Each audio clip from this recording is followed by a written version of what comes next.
Gurabh Mila Magat agus tá an áhas orm a bheith an seo. I always think it's important to use a few words in my own Gaelic language when I'm at an international event. But ladies and gentlemen, very distinguished guests, and Madam Minister, can I thank you for the warmth and generosity of your welcome and hospitality. It's a real pleasure to be here, and I'm very honoured and indeed humbled by the experience and the wisdom of all of the participants within not just this event, but of course those this morning and last night. And today we gather here to discuss one of the most pressing challenges facing our continent, the need for reconciliation and restoration of trust in Europe, particularly during the war of aggression by Russia on Ukraine. As parliamentarians and civil society representatives, it's our collective responsibility to explore effective means, including cultural diplomacy, to promote unity, understanding, and lasting peace among nations. I speak here as not just a member of the Irish Senate, but as the head of the Irish delegation to the Council of Europe and as rapporteur on the priorities for the 4th summit. And just to tell you a little bit about that, the Council of Europe has been in existence for 74 years. Up to last May, there had only ever been 3 summits where heads of government and state would come together to discuss urgent and pressing needs. And thankfully, there was an agreement that we needed a 4th summit, which was held in Reykjavik on the 14th of May, so that all of the 46 member states could commit to renew their commitment to first principles, to safeguarding and promoting genuine democracy. The Council of Europe is a very distinguished institution, and we owe much to it for its role in Europe's moral and cultural reconstruction after the devastation of World War II. And it's provided an essential legal framework for the building of peaceful societies, highlighting the fundamental principles of pluralist democracy, respect for human rights and the rule of law, as well as its setting of standards in human rights through the European Convention on Human Rights system in particular. So there's been key achievements confirming the common goal that we all have of a more tolerant and just society in Europe. One of the greater benefits of the Council of Europe is in its wider membership than that of the European Union. And I honestly believe that the Council demonstrates the importance of reaching out to our shared responsibilities to social, economic and ecological rights that can offer cohesion, fulfilment and sustainability. If we believe, as I do, that the Council of Europe is the conscience of Europe, then I think that cultural diplomacy can lay claim to being the soul of Europe. Just a few months ago, my Prime Minister and counterparts and colleagues at the European Parliament unveiled a bust of a great Derry man who knew the European community well. John Hume, and I'm sure his name is familiar to many of you, served 25 years as an MEP and a lifetime as an advocate for peace and human rights through listening, through peaceful negotiation. Accepting the Nobel Peace Prize in 1998, he recalled his frequent walks across the bridge from Strasbourg to Kehl, a bridge connecting France and Germany. A symbol that he marvelled was so simple yet so profound and so applicable to conflict resolution anywhere in the world. And in the same address, he observed that ultimately all conflict is about difference. But while some see difference as a threat, John, like the visionaries who bridged the Rhine, recognised it as the essence of humanity, and that the answer to difference is to respect it. John was seldom wrong, but in this he was never more right. Respecting difference, that is the key to the Council of Europe and the European Court of Human Rights, which has always been its and our guiding compass. Today, as war sadly rages in Ukraine, the Council and indeed the European continent itself stands at a crossroads, and at such times we need to hold our moral compass close and orient ourselves by first principles. As we look forward to a time when the war of aggression is over, I believe that we need to set out a longer-term vision of all of our roles in a post-conflict Europe and how that role might fit within the wider multilateral and institutional architecture. We must revert to fundamental strengths in rebuilding peace, notably the bedrock that is the European Convention on Human Rights. It must now be re-invoked, extended, bolstered and reasserted, and become part of the European street. An under-recognised strength of the Council of Europe has been its emphasis on the role of culture in nurturing democracy. For the Irish, a nation attached to the preservation of our ancient Gaelic language, the adoption of the Convention for the Protection of National Minorities, to give but one example, was an important step towards the recognition of cultural rights throughout Europe. It's important at a time of deep conflict which we are experiencing to refer to the value of culture and to recall what we share in it. For example, there are deep historical and cultural connections between the people of Russia and the people of Europe, and ones that hopefully can serve as a basis for future contact and dialogues with Russia in better times. And we must remain open to such a cultural dialogue, and we can be assisted by groups in civil society. In times of conflict and division, it is cultural diplomacy that can serve as a powerful tool for building bridges and fostering reconciliation. Through cultural exchange and understanding, we have the opportunity to connect people, heal wounds, and rebuild trust. Cultural diplomacy has the potential to transcend political differences and contribute to long-lasting peace in Europe. Cultural diplomacy can play a crucial role in creating space for dialogue and the exchange of ideas by inviting artists, musicians, writers, and those from different countries affected by the Ukraine war, as we've heard in relation to Moldova.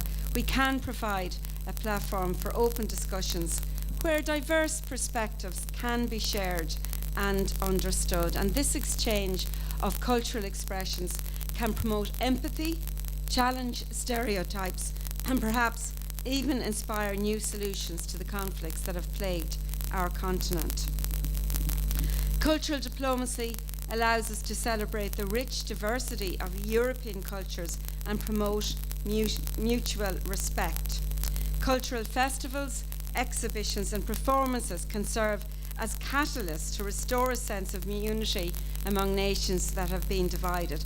Only last night at our welcome dinner, when I remarked how wonderful the entertainment from the Children's Cultural Centre in Karpash was, and how it reminded me of some aspects of Irish music and song, I too was reminded by another guest at the table about our similar history of conflict with neighbours. I agree that cultural education programmes can play a vital role in fostering reconciliation among the younger generations. By integrating educational initiatives focused on mutual understanding, tolerance and peace building into school curriculums, we can help share the future generation as ambassadors of reconciliation. When young minds are exposed to the wonder of different cultures, their perspectives broaden and they become agents of change in breaking down barriers and prejudices. The Council of Europe, in collaboration with member states and cultural organisations, must also promote the restoration and preservation of cultural heritage that has been damaged or destroyed during conflicts. Cultural sites and artefacts hold immense value, not just for individual nations, but for our shared European identity. By investing in the restoration and protection of these cultural treasures, we signify a commitment to healing the wounds of the past and nurturing a brighter future for all. And Mother Teresa is somebody that is known to all of us, not just throughout Europe, but throughout the world. And it's wonderful to be able to have the opportunity to go and see a museum dedicated to her tomorrow. Reconciliation is not just a political process, it's a deeply human endeavour. Through the lens of cultural diplomacy, we have the opportunity to promote understanding, empathy, and healing. By investing in the restoration of trust among nations, we can lay the foundations for a resilient and united Europe. We must prepare now for the end of the war of aggression. The Council of Europe is advocating for a comprehensive approach to the post-conflict situation in Ukraine. This would involve promoting dialogue and reconciliation, supporting democratic processes, fostering respect for human rights, and working towards the reintegration of affected regions. The Council of Europe has a range of mechanisms and instruments it can deploy to facilitate post-conflict recovery and rebuilding trust, such as expert advice, monitoring missions, and assistance programmes.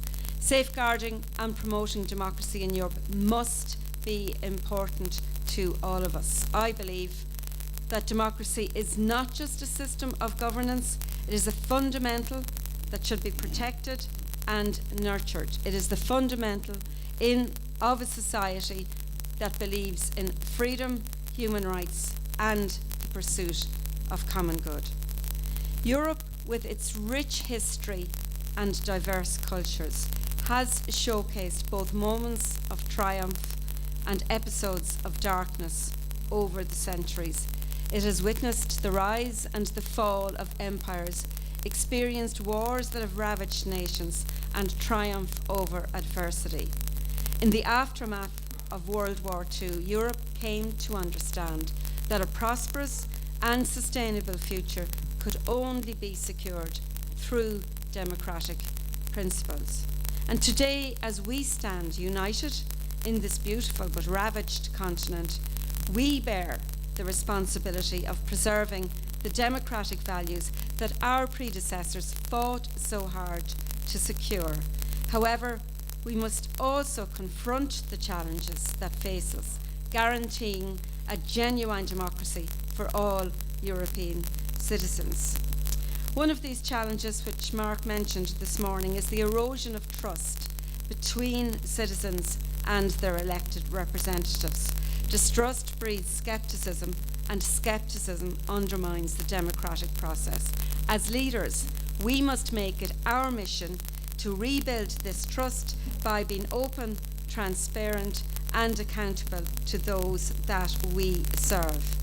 Another challenge we face is in the rise of populism and extremist ideologies that seek to exploit fears and manipulate public opinion.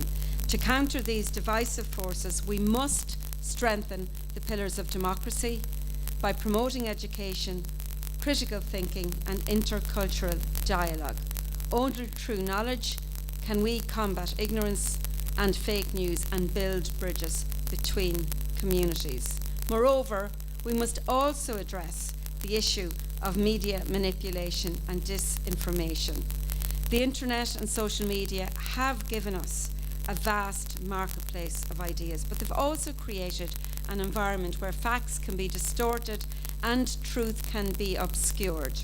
We must work together to ensure that our citizens have access to reliable, unbiased information, and moreover, we must empower our media institutions to be objective and accountable, watching acting as the watchdogs of democracy. As we forge ahead in the 21st century, we must embrace the use of technology to democratic processes. E-voting, open data initiatives, and digital platforms for citizen participation are just a few examples of how technology can empower individuals and strengthen democracy. We must harness this potential while ensuring that the digital divide does not create new barriers to participation. Democracy, at its core, is about giving power to the people. It is a system that provides all citizens with equal rights, opportunities, and the freedom to express their views. It is a system that thrives on the protection of human rights and the rule of law. However, democratic institutions are not immune to decay. The very essence of democracy can be undermined by a lack of transparency, corruption, misinformation, and the weakening of checks and balances. We've seen these challenges manifest in recent years, posing a significant threat to stability and of democratic societies. To prevent the backsliding of democracy, we must first recognise the signs. We must be able to identify the erosion of democratic norms, the manipulation of media, and the abuse of power. By acknowledging these warning signs, we can take timely action to protect democracy from further decay. Furthermore, we must invest in strong and independent institutions that act as the guardians of democracy. An independent judiciary, a free press, and a vibrant civil society who are holding those in power accountable we must defend these as they're fundamental in our democratic values. It's imperative, as I said, that we combat the spread of misinformation, disinformation, and manipulation. We must work together to support fact-checking organisations and ensure that social media platforms are responsible in curtailing the dissemination of false information. We must also foster an inclusive, mandatory democracy that values diversity and is responsive to the needs and the concerns of all citizens. Only through inclusive democracy can we ensure that the voices of all citizens are heard and accounted for. In the face of the Russian Federation's aggression against Ukraine, we must accept that genuine democracy is not only a commitment of each member state towards their citizens, but also a responsibility to other member states, since it is only genuine democracies which can guarantee democratic security and achieve the common goal of pursuing peace based upon justice and international cooperation. There is criticism that traditional democratic institutions and political forces have failed to meet citizens' expectations in response to major challenges in recent decades, such as globalisation, COVID, migratory movements, the digital revolution, and its impact on all aspects of society, climate change, economic stagnation, and growing inequalities. And they're all said to have contributed to a general feeling of dissatisfaction with democracy. We have to do better. There is no doubt that Europe is confronted with extraordinary challenges. The human suffering endured by the Ukrainian people is unbearable, but this aggression has consequences that go far beyond Ukraine. All Europeans are impacted through the weaponisation of immigration, through higher energy costs, and the effects of a virulent economic recession. Europe has changed, but we have to insist that our values do not change. In the face of the extraordinary challenges that we face, the values of democracy, human rights, and the rule of law must continue to be our compass. We must reiterate that rules-based multilateralism is the pivot of the international order and firmly reject unilateralism based on the use of force. The aggression against Ukraine has been defined as a point of no return. It is our responsibility to ensure that this war also becomes the starting point for a renewed, improved and confident Europe with a greater capacity to contribute to our shared democratic security and to respond to our citizens' real concerns. In conclusion, the protection and promotion of democracy while preventing the backsliding of democratic principles is a shared responsibility. As we face these challenges, we must stand united in our commitment to upholding democratic values, rebuilding trust, countering extremism, strengthening institutions, preserving transparency and combating misinformation. We must work together through cultural diplomacy to protect the democratic values that make our continent vibrant and strong. So let us all work together to build where democracy thrives, where the rights and freedoms of all citizens are respected, and where the voice of the people guide our collective destiny. By doing so, we can and must ensure that Europe becomes a beacon of freedom, justice and progress for generations to come. Thank you.